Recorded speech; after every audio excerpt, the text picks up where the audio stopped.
بسم الله الرحمن الرحيم maanta oo bishu tahay 27 bishii tobnaad waxaa garow nagu soo booqday SRG-ga Mr. Jim iyo wafdiga la socday waxaan runtii aad uga mahadcelinaynaa sida UN-ku ay mar walba dalka Soomaaliya u garab taagan yihiin dhinaca horumarka siyaasadda iyo dhaqaalaha iyo amnigaba sidoo kale muddadii aan wada joognay wafdigiisa iyo xubnaha matalaya dowladda Puntland waxay ka wada hadleen arrimo badan oo khuseeya arrimahaas siyaasadda dhaqaalaha iyo amniga intaba waxaan uga mahadcelinaynaa howlaha badan ee hay'adaha UN-ku ay ka wadaan guud ahaan dalka Soomaaliya gaar ahaan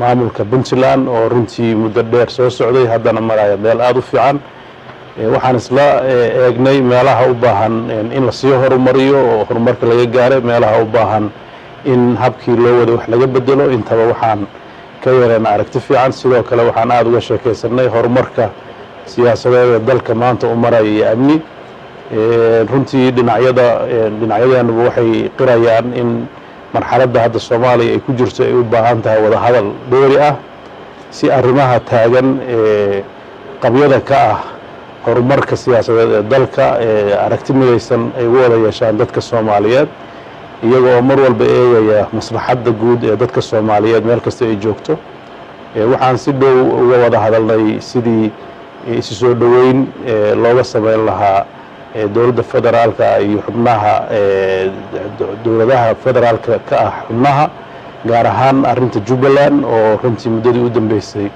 caqabad ay ka taagnayd waxaan rajaynayaa dadaalka ay wadaan iyo dadaalka guud oo dadka kale ee Soomaaliyeed wadaan iyo dadaalka ay Puntland ka wado arrintaas kaalintay ka qaadan lahaydba inay mari dhali doonaan waxaan dhammaan sida aan ka wada hadalnay Puntland mar walba diyaar u ahayd inay qayb ka qaadato geedi socodka siyaasadeed iyo amni iyo dhaqaale ee dalka Soomaaliya loo ilaalin lahaa midnimada Soomaaliya loo dhaqangelin lahaa nidaamka federaalka ah mar walbana beesha caalamka oo UN-ku ay hogaaminayso ay gacan uga geysan lahayd isbedeladaas iyo horumarkaas socda waan soo dhaweynaynaa mar labaad waan ku faraxsanahay imaanshihiisa waxaan u rajaynayaa haddii Ilaahay inay marar badan oo kaleetana soo noqon doonaan u mahadsantahay President Saeed Deni, honorable members of the cabinet, members of the press, good afternoon and greetings.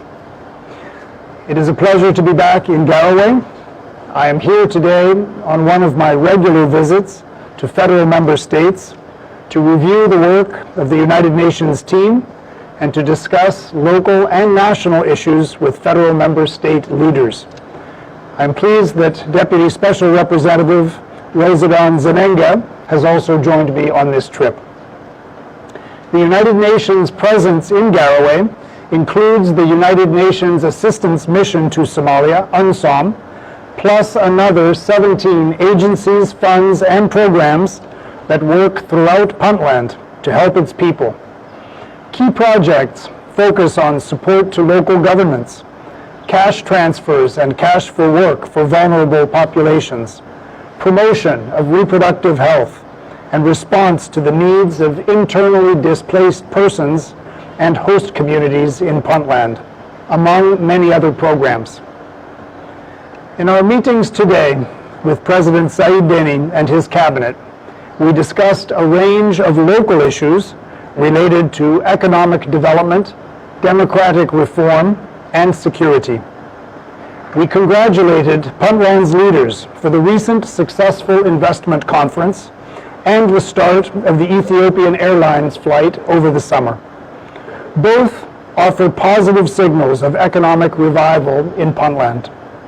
We also learned about preparations for the new Puntland Development Plan, and we look forward to collaborating on that initiative. We heard about the work of the Transitional Puntland Electoral Commission we understand that nominated members will shortly be considered for endorsement by the Puntland State Assembly. Mr. President, members of the Cabinet, members of the press, these are solid examples of the Puntland government's commitment to economic and social development and to democratization, which we applaud. We stressed during our visit the importance of ensuring that peace and security prevail for the population. We commend Puntland for its ongoing efforts to degrade al-Shabaab, relying mainly on its own forces and financial resources.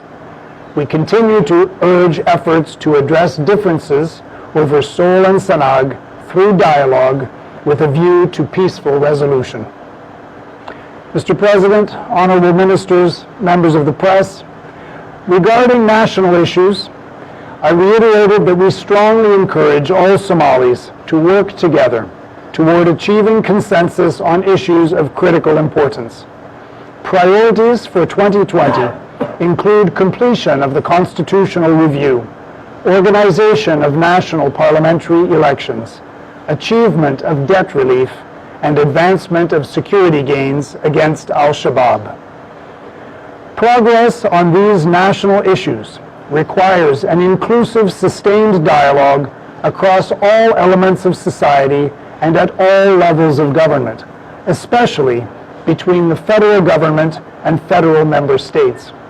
We call, as a matter of urgency, for the federal government and all federal member states to resume cooperation in the interest of the Somali people, and we thank President Deni for his earlier efforts to mend the relations between the federal government and federal member states, for example, by convening the Garowe meeting in May. Puntlanders are rightly proud of the progress they have made in the past 21 years, since the establishment of their constitution, a first among Somali federal member states. I am confident that under President Said Deni's leadership, Puntland can play a constructive role in advancing national priorities. I thank President Said Deni, his government, and the people of Garowe and of Puntland for their warm welcome and gracious hospitality during our brief visit. Thank you. Thank you. Mr. President, thank you.